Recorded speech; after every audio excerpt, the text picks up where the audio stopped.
প্রতিবেশীরা দিয়ে গেছে বন্ধুরা গাছ পালং আর মূলো। আর আমি এখানে বেগুন, শিম আর আলু কেটে নিয়েছি, সমস্ত সবজি একটা মশলা বানিয়ে নিচ্ছি।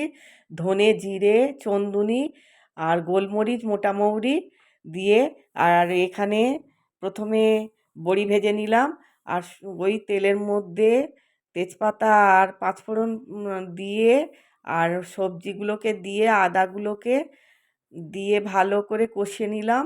গুঁড়ো মশলা, রোজকার মশলা আর চিনি, লবণ, হলুদ গুঁড়ো, লঙ্কার গুঁড়ো দিয়ে, আর পালং শাক আর বড়ি দিয়ে 10 মিনিট ঢাকা চাপা দিয়ে রান্না করে নেব। আমার পাঁচমিশালি সবজির একটা চচ্চড়ি। আর ভাজা মশলাটা পেস্ট করে নিয়েছি, সেই বাটি ধুয়ে জলও দিয়ে দিলাম, একটুও জল দিলাম না। পালং শাকের জলেই সব সিদ্ধ হয়ে গেছে। রেডি আমার পাঁচমিশালি সবজির চচ্চড়ি। বন্ধুরা, তোমাদের যদি ভালো লাগে রেসিপিটা ট্রাই করো। সবাই ভালো থেকো, টাটা।